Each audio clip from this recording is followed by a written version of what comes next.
Bravo News has been hotter than Noella in that sweat lodge. We have to talk about it. And mainly, we have to talk about New Jersey. Virtual reality.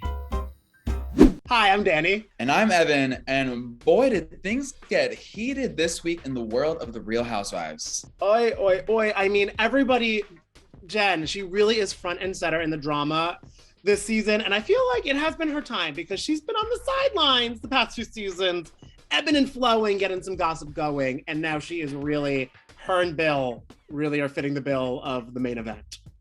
I kind of always felt like this would happen for Jen. I've always thought she has made an excellent Real Housewife. She was such an excellent addition to the New Jersey crew back during her first season. And I just thought it was only a matter of time before she became the star of the show. And so I'm so happy to see her shine. I'm sad she's shining because of Bill's 10-year-old affair, but you know, that's fine. That's cool. And more Jen screen time, I'm here for it.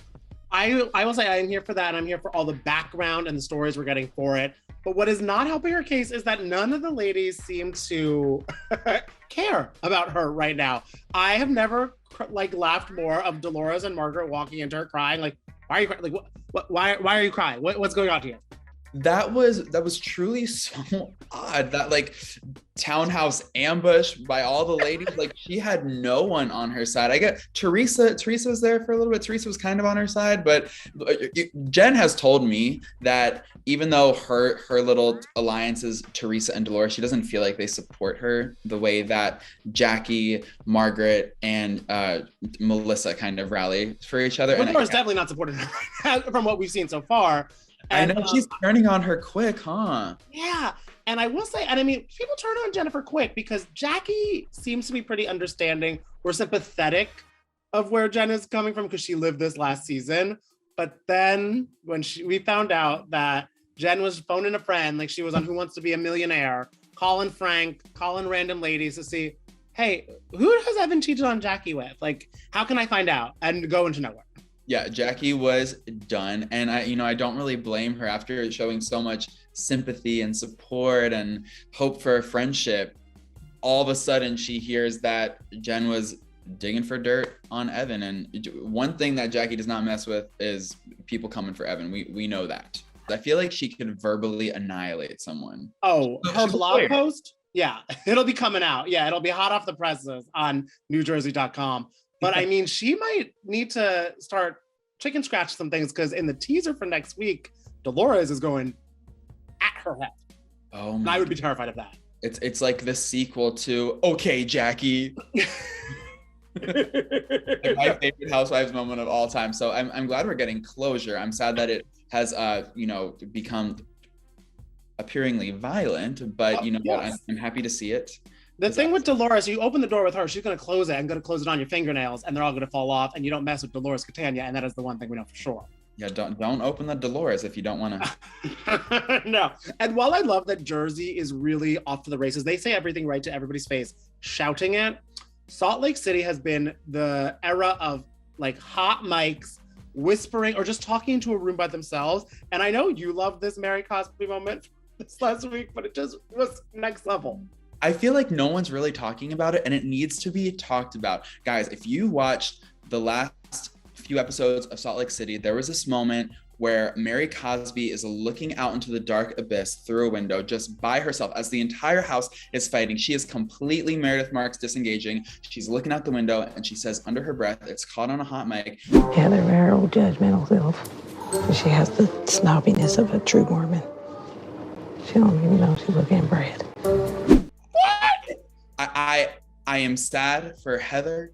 I don't like the way Mary came for the Mormon community. However, it was completely unhinged. And we know Heather loves an unhinged Lisa Barlow. Well, guess what? Danny and we love an unhinged Mary Cosby. MC's the MC. We're going to need the MC. And I'm not talking Mariah Carey in this instance. I'm talking Mary Cosby. Even though she is very mad that we talked about the reality that she is no longer on the show. But she's going out with a bang, I guess. Oh, for sure.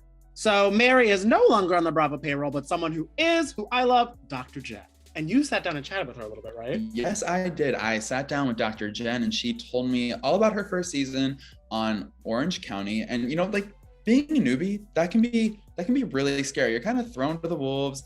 You have to deal with all the criticism on social media. You have to navigate how to behave with these women on camera and kind of like see what their game plan is. But unfortunately, Dr. Jen and her husband, her sexy shirtless husband, who just likes to carry his beautiful chihuahua around, Ryan, Ryan or Ryan, whatever you prefer.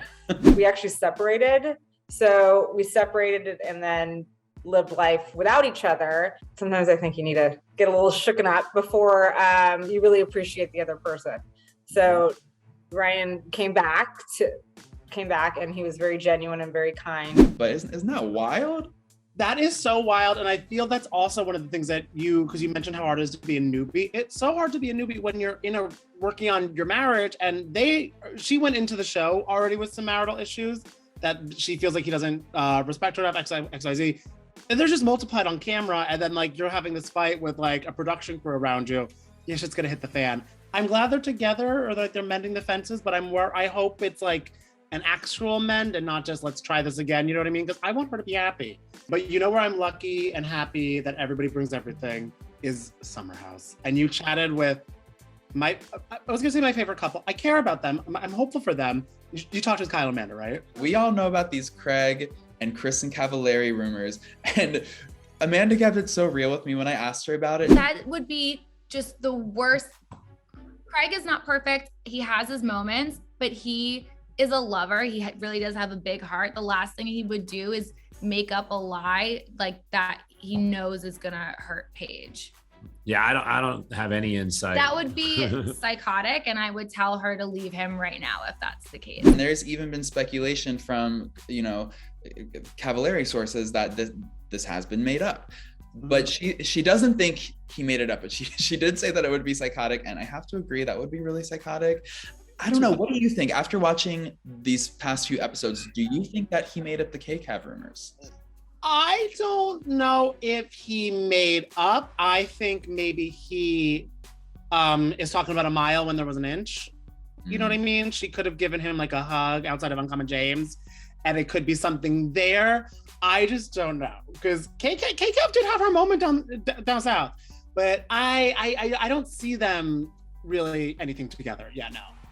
Yeah, okay. So obviously Paige and Craig, they moved past it. They're doing good. So Paige felt like she, as you saw on the show, she could offer some advice to Amanda as she went through her issues with Kyle. And she was like, girl, you don't have to get married. Like, if it's really this bad, you don't have to do it. But obviously Amanda did get married. And even though she did get married and decided to pursue the relationship with Kyle, she told me that she really appreciated Paige for expressing her concerns. Well, that's what, because I mean, it's kind of funny because like you think of last season when Hannah was expressing concerns and it was not received well, but I guess also Hannah did it a little more abruptly, I guess. Yeah, Paige has a better delivery style.